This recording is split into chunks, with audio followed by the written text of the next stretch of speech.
Hi, my name is Marissa. Welcome to my YouTube channel. I'm not gonna lie, I've never done something like this before, so it's a little weird for me, but we're just gonna go for it. So today we're going to be working on some wood signs.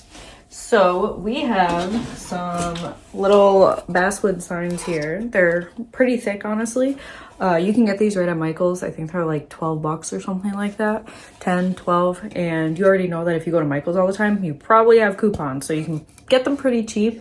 And I like them because they're really easy to work with. As you can see, the wood is mainly just like one color. I found that if you are laser engraving woods with different shades and things like that, the engraving does tend to look a little odd, and it'll be darker and lighter in different areas, which, especially if you're doing a very detailed design, can kind of look crappy in my opinion.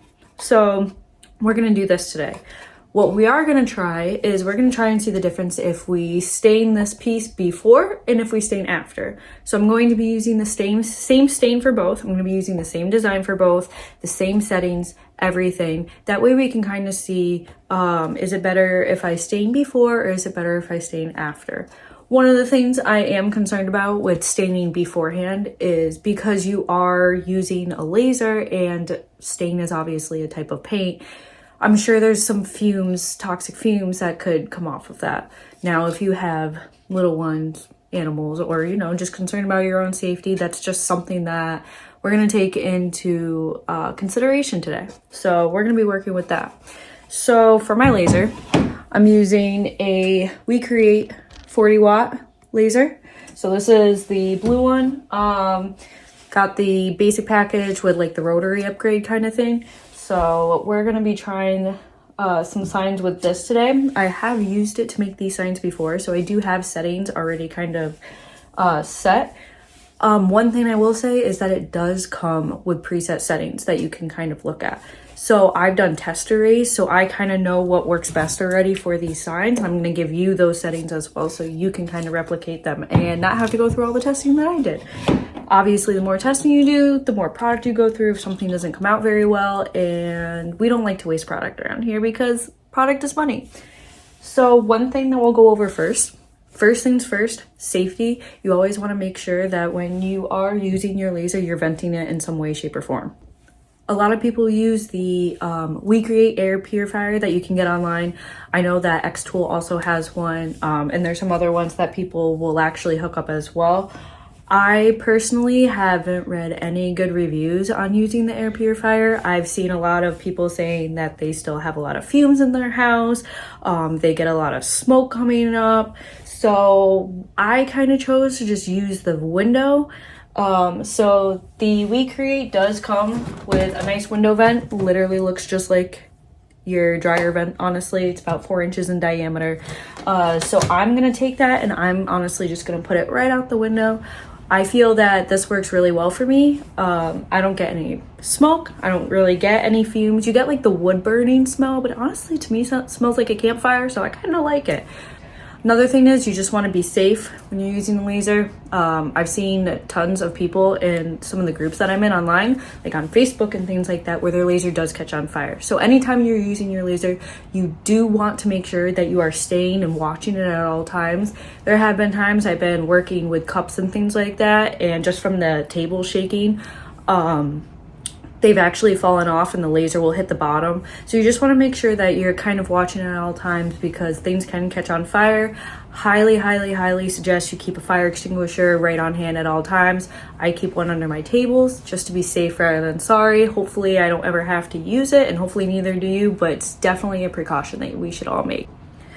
So like I stated, this video is going to be seeing the difference in laser engraving if you stain your sign before or if you stain it after. So I have 2 pieces of basswood that I've gotten from Michael's. It's literally the Make It Michael's brand, whatever it's called. So the only difference in these 2 pieces is their sizes. They're about the same thickness that you can see. This one I already stained. This one, as you can see, is not stained. So you can kind of see the difference and the difference in size as well. So the stain I am using today is this Varathane wood stain. In the shade of cherry. In my opinion, you could go a shade lighter or a shade darker and you would still get really good results. I think that this is like a perfect in between. It's not super dark, but it does make your lettering and like your design pop a little bit more. And I just like the darker looking signs. So for me, I personally love the cherry. When I'm done engraving both, I want to make sure that they're kind of sealed in. That way you can hang them outside if need be.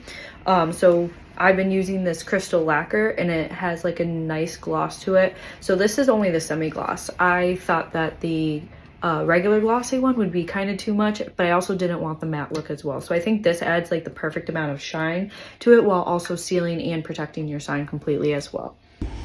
All right, so we went into file, we imported our laser design. So I had saved mine under laser files and it was a PNG. So I had just put that in. I had already put the piece of wood in, so that's what you're seeing in the background. The WeCreat's really nice. It has a camera right on the inside on the top of the lid, so actually you can see your project in real time as you're working with it. So I like to go in once I upload my image and I'll edit it and I'll crop it out. So if you can see, I cropped out so there's no extra space like on the side of the image, so I can size it more appropriately to the wood. It's just a weird personal preference I have. You don't have to. As long as you don't have a background on your image, you're perfectly fine. So over here on the right side are all of your material settings. So ours is a little bit larger than 15 millimeters. These usually range in a thickness of 16 to 17 millimeters. So I just like to make sure that I put that on there, just because if you don't do the right thickness, when you go to autofocus your laser head could end up hitting your project. So it's just one thing you will want to be careful with. It's going to give you the preset settings for 15 millimeter basswood. We're going to go ahead and change these. So I don't like to run my power ever at 100. I've read online that it actually can make your laser die out a little bit quicker. I don't really know if that's true or not, but I found that 78 power really works nicely for me. And then we're going to go down to a speed of 453, just so it kind of scorches it a little bit more. So once we have our settings in, we have our materials set, we're going to go ahead and we're going to have the camera autofocus onto the project. So once it autofocuses, you'll be able to line up your design just a little bit better. It comes out a little bit clearer, just to make sure that everything is where it should be before you go and you actually start engraving.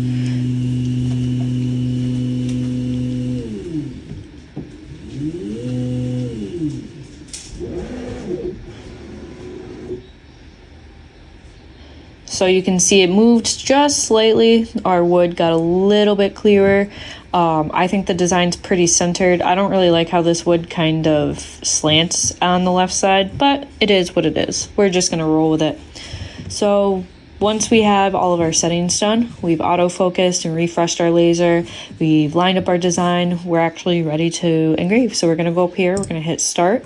It's going to give you a preview of what your project's going to look like. It's going to give you your processing time down here at the bottom. Again, just a safety thing. Don't leave your laser by itself and run off and go do something, because you never know what could happen and you can start a fire, unfortunately. So just one thing that you want to be cautious about. So we're going to go hit send. It's going to send the project over. We're going to press the button and we're going to start engraving our sign.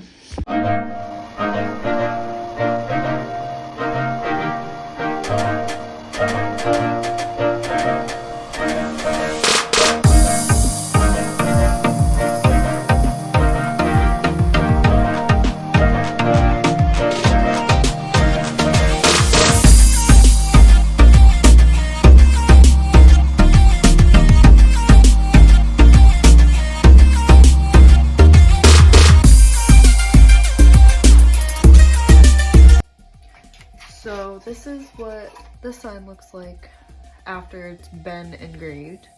Obviously you can see there's some, like, I don't know if you can really see as much, but there's some like darker spots around the lettering. So I just like to take a microfiber cloth and go around those, and then once I clean it up, I'm gonna stain it. Obviously you can see the difference in the wood between the unstained and the stained. Like I said, the stain looks way better. So we're gonna go ahead and stain this, and then we're going to start laser engraving our already stained piece.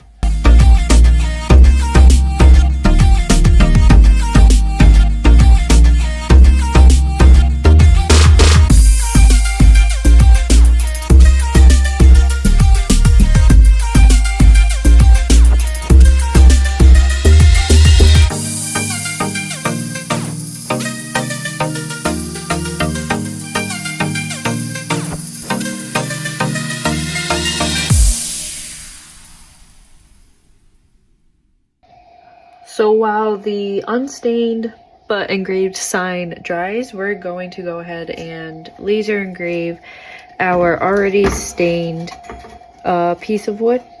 So we're going to do this the exact same way that we did before by importing the file and making sure that we're venting properly and that we are lining everything up on the piece of wood, same settings, everything. So we're going to go ahead and we're going to start that now.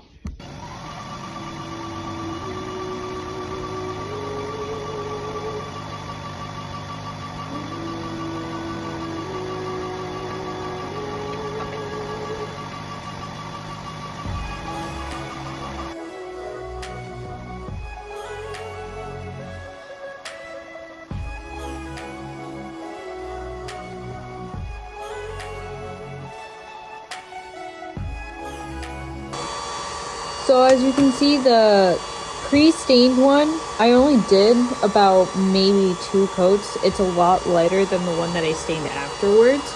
I'm gonna go ahead and add on another 1 to 2 coats of stain just because I do like this darker color. But I do think that staining it beforehand does make it look a little bit more even in the stain. As you can see around the edges of the lettering, it does get a little bit lighter. So I think that pre-staining your signs will make them look a little bit more smooth and even. Obviously, you can't do anything about the difference in the grain of the wood. Sometimes the stain is just going to be lighter or darker depending on how the wood itself actually is. So that's just one thing to keep in mind. But I'm going to go ahead, I'm going to add 2 more coats of stain onto this. They're going to dry overnight, and then tomorrow we're going to lacquer them, and then they'll be all set to go.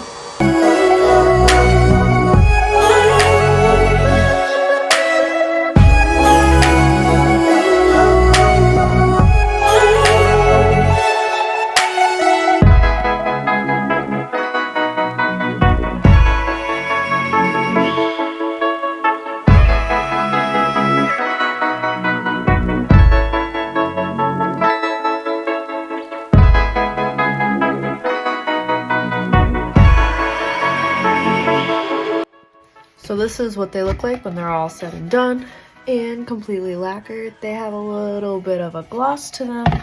They both came out really good, but I definitely think that staining beforehand and then doing like 1 or 2 coats of stain after is definitely the way to go. I'm gonna hang these and that's pretty much it. Thank you for watching. Make sure you like, subscribe, follow us on Instagram, Facebook, join our Facebook page. I'm also going to link everything that I used down below, and thank you again for watching.